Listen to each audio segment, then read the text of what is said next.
Welcome back to BLOCKTV. It's time now for Traders Take. And as the crypto markets find themselves again in the red with Bitcoin trading at just a notch above 10,000, we turn now to our technical analyst in New York, Joe Saz, to help us clear some of this muddy air up. Joe, what are we feeling? It seems pretty dark days out there. Yeah, right now I'm feeling pretty good about this alt season garbage call that a lot of people have been trying to throw out there. It really didn't have the look or feel of alt season, so this is kind of just like a nail in the coffin. It kind of feels like for Bitcoin and alts. But let's jump into the charts. There's a few things that I wanted to run through, and then we'll kind of just hit it as we go along. I think this is a crazy space right now. And this is something that I feel is very important to bring up because I still think that sellers are in control of the market. This is a 5-second Bitcoin US dollar 5-second chart. This is each candle is 5 seconds of price action. I never go this low. But the reason I'm here today doing this is because I want to show you guys that all the volume is on the sell side. All these reversals, because this candle, even in a 1-minute candle, if this was a 1-minute candle, it would have a body with a tiny body with maybe even a green looking hammer here. And people are starting to get convinced of all these reversals. And just to bring it into perspective, here's a convincing reversal right here. Gigantic wick, greater than 2/3 of the body, and the body is this space right here. This is Bitcoin USD on the daily. So this is a candle that has the look of a rejection at this price, okay? And so that rejection signals a reversal in the trend, and we, in theory, should have gone up. Now, what's happening, and the reason why I wasn't betting on that is because if you notice, if you drop the chart down to like 5 seconds or like into the seconds, you'll see that all the volume is to the downside, and then the sellers are not adding any liquidity to the order book, and so what that causes is a liquidity sweep immediately back to the upside, equivalent to the value of the sell in many of these cases. You can see the volume here, and then you can see no volume on the way back up. And this is a 5-second chart, so it's going to be hard to get you every example here. But again, all the volume on the sell side, no liquidity. The sellers are not chasing the book, and then you have an immediate reversal. So all these reversals that probably have the bulls really convinced that they're that they're finding support I think are being misled. Now let's jump back to the 15 minutes so I can show you what these reversals look like on the big screen here. They look like this. All these reversals that look very convincing. So I don't think I've been on for a second. Let's talk about this dump. It was pretty crazy, followed by what we're talking about. Look at the volume here. If you combine this volume in this candle with all of the volume in these candles and all of the volume in this candle, which is 1.64% plus wick space against 3.66%. So we're talking about from about 50% of the candle to about above 50% of the candle, this red dump over here. You see that all this volume combined still does not amount to even half of this candle alone. So I think the sellers are still in control. They're not putting liquidity back in the books after a dump. They're letting it sweep back up, and then they're controlling the buyers. They're just waiting for a robust liquidity in the order book, and they're selling right into it. And here's a ton of failed reversals where you just have bulls convinced that the price is going to be rejected, and then you have a little bit of move to the upside. But again, this little move to the upside here isn't very significant. This isn't like a everyone shake hands and celebrate time. We're safe. We're just out of 10K. This is a little counter trend move, but I'm just pointing out the fact that to me right now, sellers are still in control of the market. It's very evident to me, especially on smaller time scales, when you see that these reversals aren't nearly as powerful as they would be in an otherwise.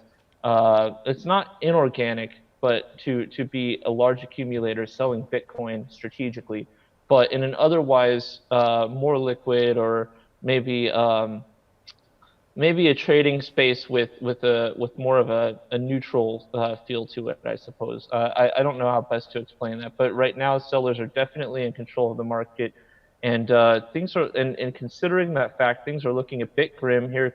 Quick look at the daily. We had the failed reversal. We're moving into a 9 count, and this is what's really interesting. we're hitting an 8 tomorrow and 9, well, in theory, if the trend continues, we're hitting an 8, a red 8, and then a 9 buy on Tuesday. That's when Bakkt launches. It's going to be, I think this might be the 9 buy of the century. It very well could be, or it's going to be a huge fake out or a dud. But I think that we have a technical picture. We, have a nice technical indicator that's historically accurate, that coincides with what many in the space are perceiving as very bullish news. And I think it's going to be a very, very interesting Tuesday. I'm probably not going to sleep for the next few days. So then I got to wonder though, Joe, in excluding obviously the potential for the Bakkt futures trading to have a big impact on the market, but just looking at the market as it stands now, why haven't we had that big breakdown that so many have predicted? Why have we still seemed to be caught around those low 9s, and even for a while it's still staying in the 10 mark? Like there just wasn't that massively sort of down to the 8.5, 8 sort of breakdown that people predicted. Are we still waiting on that, or do you think that they're just the bears don't quite have the energy to take us all the way down there? So let me answer the first question, which I believe is the most important one. There is no investor-asset relationship like there is with Bitcoin in any other asset at any point in time. Every stock trader that I've ever spoken to about this, about anything, any stock, any commodity, etc., there's no investor-asset relationship like there is with the investor to Bitcoin. So why is Bitcoin not violently breaking down like it in theory should have or could have? I think it's because the bulls are die hard. We have the HODL movement. We have stacking sats. We have people that will not sell their Bitcoin under any circumstance. And that is why Bitcoin does not break down as violently as you want, because there are people willing to buy it at every price point. At 20,000, there are hodlers. At 1,000, there are hodlers. It doesn't matter if you're profitable or not. The whole movement behind Bitcoin, on top of it being an investment, it's also a decentralized peer-to-peer anonymous transaction power.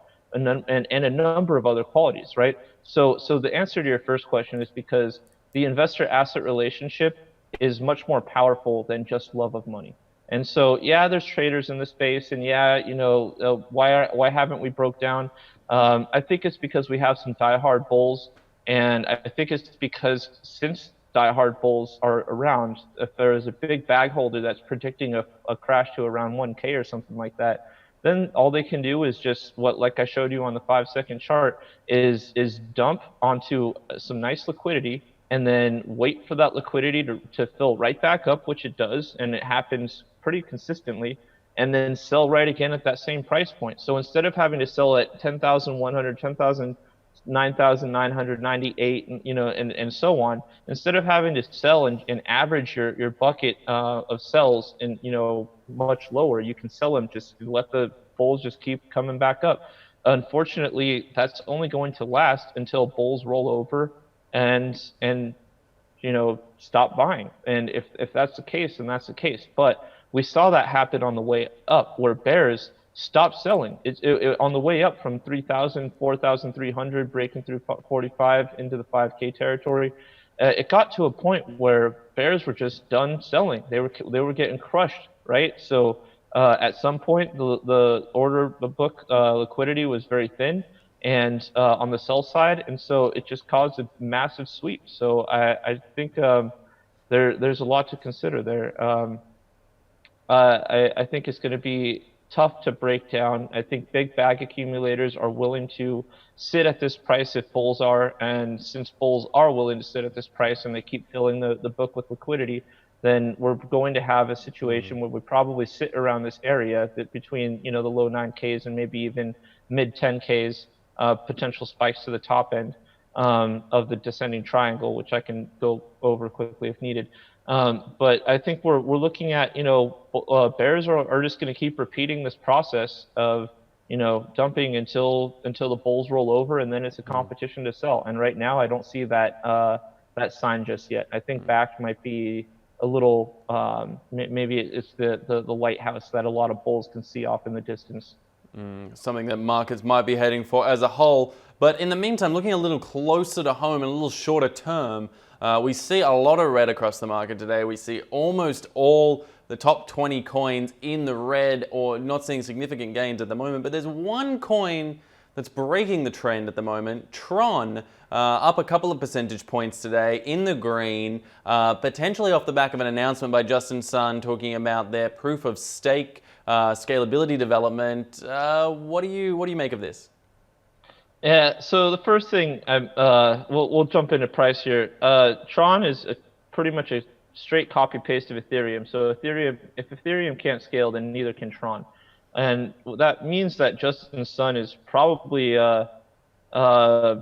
just manipulating his audience, in my opinion.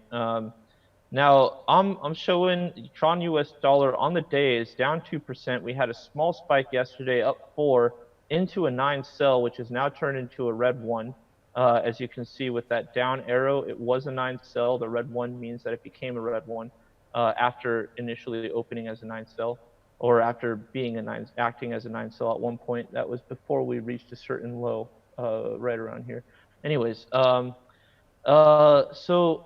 technically, this is good to see that we're starting to get back into a fighting posture. You can see here a failed test of the 50 MA, a steep breakdown once we really close beneath it. We're trading well below all the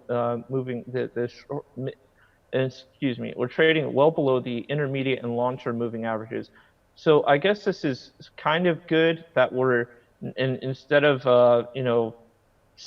testing it and breaking down violently, we're wrestling with the 50 MA. So yeah, in the wake of Justin Sun's news, he could have pumped this asset a little bit. Maybe that's all this is. But I don't really see, considering external variables, I just don't really see altcoins performing too well, especially since I'm bearish on Bitcoin. But we definitely have a move to the upside. It's a struggle with the 50 MA.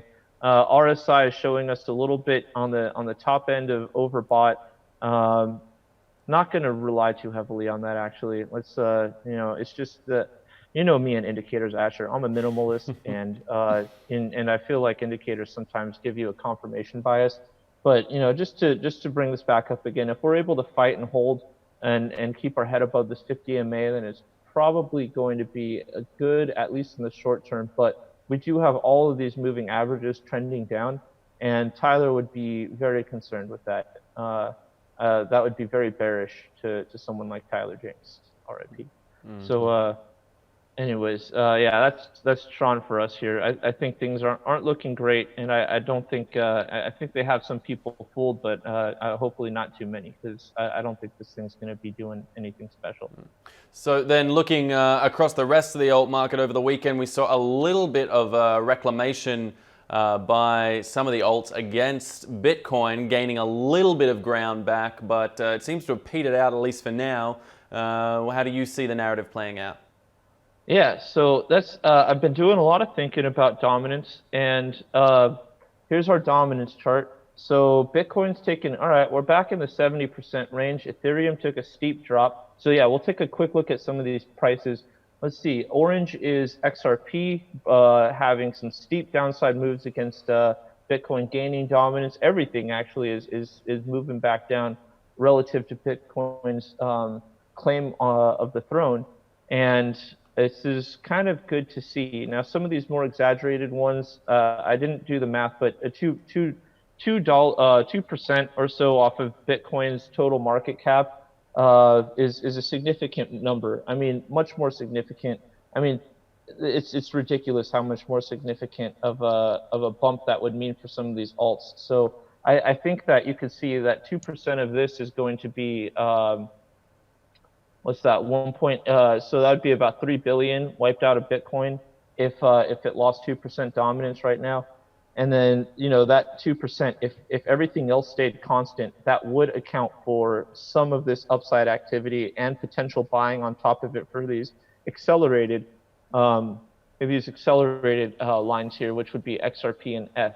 So we'll take a quick look at those. Bitcoin is regaining some dominance again, and everything else is responding in kind. I do not think that's very bullish for altcoin season. Ethereum on a 9-cell, so pretty technical right now. This is Ethereum relative to BTC. Let's take a look at ETH relative to USD. Excuse me. Let's look at Coinbase. Similar situation, 9-cell.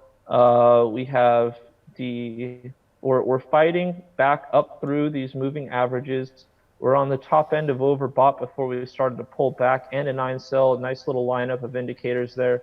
And so I'm just looking at this. I'm a little concerned about these moving averages, how quickly we're breaking up through them. I would have, if anything, expected resistance at the long-term moving average, not the intermediate-term moving average.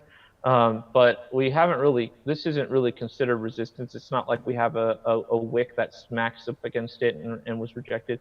But still, we are pulling back, and I'm a little curious if it seems like we're ignoring a lot of rules is what I'm trying to say. I don't really think we should be struggling with the 200 the way that we are right now. By that, I mean wrestling with it. We broke below it, fought, kept our head above it, crashed down, swept back up above it. Now it's acting temporarily, and this might not last very long, but it is currently acting as support. Then we could very well break through this in 15 minutes, but it's currently acting as support. Body close above it here, even though we poked beneath it. So Ethereum is looking a bit bearish in my eyes. Quick look at the weekly. 9 buy on the weekly, 1 to 4 candle pullback. This is within the confines of the technical indicator sequential. So I think this is looking good. It's looking technical and for a pullback. Now this pullback might be a little bit exaggerated, and this could set us up for a full 9 count. But I think right now we're within the scope of a realistic pullback and potential continuation of a trend. I have no reason to believe otherwise just yet.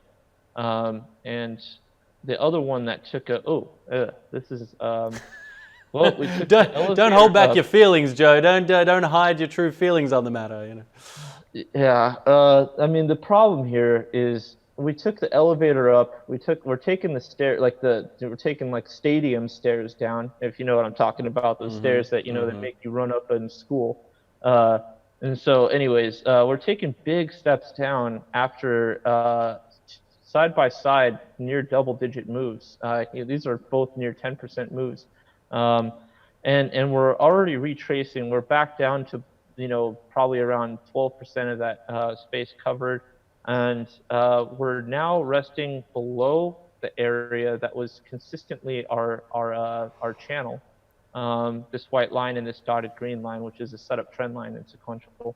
Now, the fact that we're getting right back underneath it isn't very bullish in my eyes, but a test off the 50 MA is good. A rejection of it is good, even though this thing is trending down pretty quickly.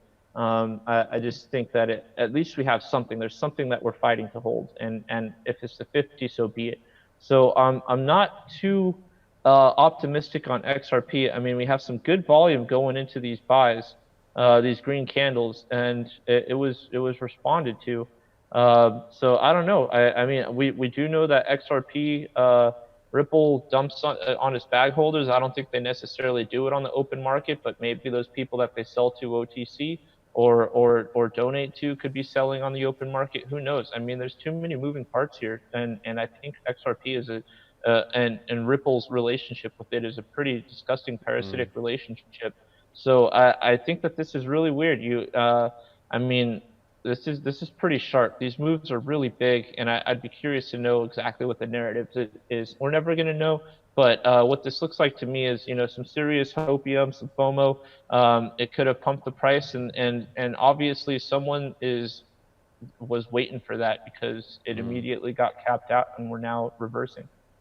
It's certainly an interesting one to watch, and a lot of interesting things going on in that alt space. Although, as you say, whether the prediction of the alt season takes off, I guess we'll have to wait and see at this stage. In the meantime, I want to thank you, Joe Sayers, our technical analyst from New York, helping us to break down the market as it stands right now. Plenty more to analyze in the days and weeks ahead. Fortunately, we'll always have Joe with us to help us out. In the meantime, stay with us at BLOCKTV.com for all the latest in news and information. I'm Asher Westrop Evans.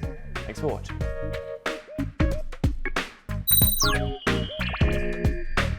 For more news and updates, follow us on Twitter